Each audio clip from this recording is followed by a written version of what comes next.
Next example 1.6 3 charges है same magnitude के जो इक्विलेटरल ट्रायंगल के वर्टिसेस पर प्लेस्ड है एंड इनकी साइड से स्मॉल एल। इनके इस ट्रायंगल के सेंट्रोइड पे कैपिटल क्यू चार्ज प्लेस्ड है जिस पर फोर्स की वैल्यू फाइंड आउट करनी है। सेंट्रोइड पे चार्ज का मतलब ये है कि ये अपने पास डायग्राम है। इस डायग्राम में जो ये एडी है इस एडी को 2:1 में डिवाइड कर रहा है। ये पॉइंट ओ सेंट्रोइड। ये equilateral triangle A B C जिनके वर्टिसेस पे small q q q charge placed है एंड इनके sides small l, B C का सेंटर पॉइंट डी और ओ इसका सेंट्रोइड है जहाँ पर क्यू चार्ज प्लेस्ड है। क्यू चार्ज सेम पोलरिटी का है इन 3 चार्जेस के। तो due to charge at point B force लगेगा आउटवर्ड डायरेक्शन में because same charge same polarity तो रिपेल करेगा। तो ये डायरेक्शन हो जाएगी अपने पास F B, force F B की। ऐसे due to A direction of force F A and due to C direction of force F सी।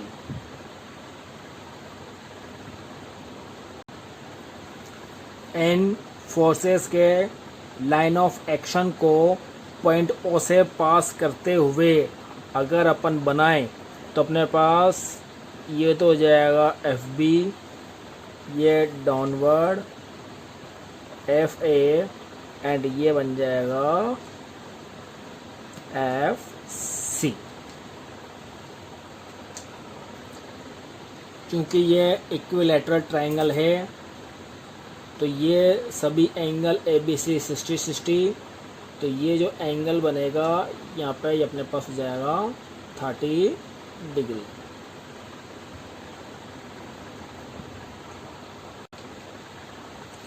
एक पूरा एंगल 360 तो ये हो जाएंगे अपने पास 120 और ये 120। चूँकि फोर्स एक वेक्टर क्वांटिटी है एंड वेक्टर क्वांटिटी का रिजल्टेंट फाइंड आउट करने के लिए वो सेम लाइन ऑफ एक्शन में होना चाहिए। इसलिए फोर्स ए, फोर्स बी, फोर्स सी को सेम लाइन में लाना पड़ेगा। सपोज करो ये अपने पास ए इस डायरेक्शन में है एंड अपने पास इसके ही इक्विवेलेंट लाइन ऑफ एक्शन में पड़ने की लाइन कंसिडर कर ली।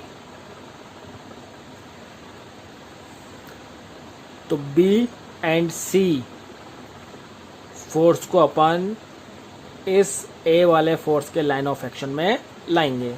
ये 120 तो ये अपने पास हाफ हुआ तो हो जाएगा 60 डिग्री एंड ये 60 डिग्री। अपन जानते हैं रिजोल्यूशन ऑफ वेक्टर से अगर ये अपने पास रिजल्टेंट R है, इधर बन रहा है थीटा, ये x ये y, तो r का जिस एक्सिस के साथ एंगल बनता है उस डायरेक्शन में फैक्टर होता है कोस का और उस एक्सिस के परपेंडिकुलर फैक्टर होता है साइन का। तो ऐसे ही इधर ये एफ बी है, ये एफ बी इस एक्सिस से 60 डिग्री का एंगल है तो इसका इस डायरेक्शन में जो फैक्टर होगा वो होगा एफ बी cos 60। और ऐसे ही एफ सी का भी इस एक्सिस के साथ 60 डिग्री एंगल बन रहा है तो इस एफ सी का भी इस डायरेक्शन में जो एंगल होगा वो होगा F C cos 60।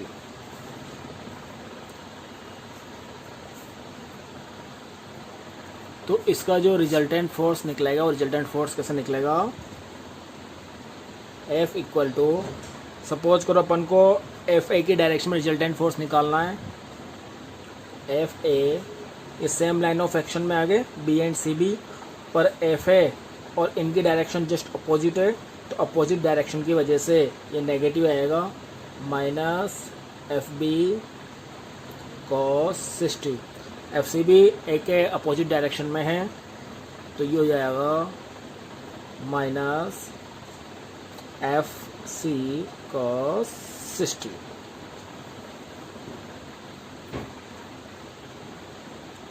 Resultant force.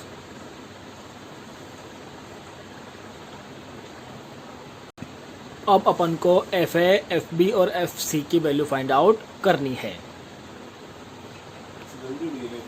अब इस डायग्राम में from triangle A C D ये हो जाएगा अपने पास, अपन को ए डी की वैल्यू निकालनी है, तो कॉस 30 डिग्री ये एंगल है ए सी डी से। Cos base upon hypotenuse, base A D upon hypotenuse A C, तो ए डी हो गया ए सी कॉस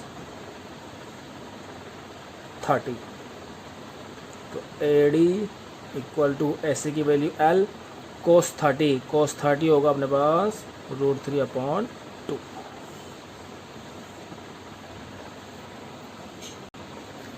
और ओ यहाँ पे सेंट्रोइड है, तो सेंट्रोइड से हो जाएगा A O equal to 2/3 A D, तो ये बनेगा अपने पास A O equal to 2/3 L √3/2।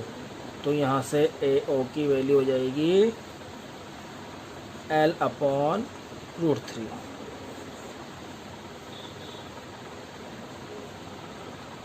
अब डायग्राम में ए ओ, बी ओ, सी ओ इसकी वैल्यू सेम है, तो ये बन जाएगा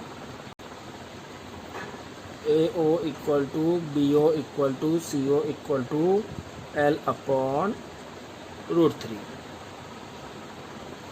अगर अपन एफ ए फोर्स की वैल्यू निकालें, तो एफ ए फोर्स किस किस के बीच में लग रहा है, पॉइंट ए और पॉइंट ओ पर जो चार्ज है उनके बीच में, तो एफ ए ये हो जाएगा अपने पास के क्यू अपॉन ए ओ स्क्वायर, तो ये बन जाएगा के क्यू अपॉन ए ओ का स्क्वायर, ए ओ की वैल्यू L/√3, तो L²/3, तो एफ ए ये हो जाएगा अपने पास 3k अपॉन L²।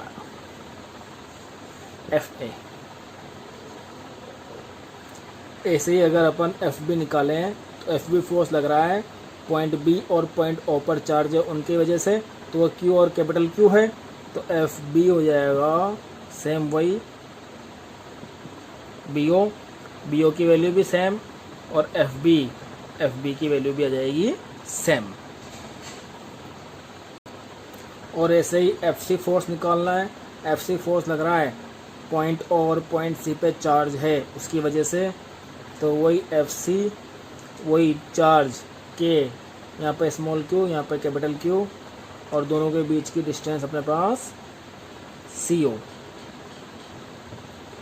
की वैल्यू भी L/√3 स्क्वायर करके L²/3, और एफ सी की वैल्यू भी आ जाएगी सेम। तो यहाँ पे अपने पास एफ ए, एफ बी और एफ सी की वैल्यू आ गई। इस एफ ए, एफ बी और एफ सी की वैल्यू को अपन रिजल्टेंट फोर्स की इक्वेशन में पुट करेंगे। तो रिजल्टेंट फोर्स की equation F equal to F A की value 3k upon L² minus F B की वैल्यू भी है k upon L² cos 60 1/2 and minus F C 3k upon L² और ये 1/2। इन सब से 3k अपॉन L² कॉमन आ जाएगा, अंदर बचेगा 1 माइनस हाफ।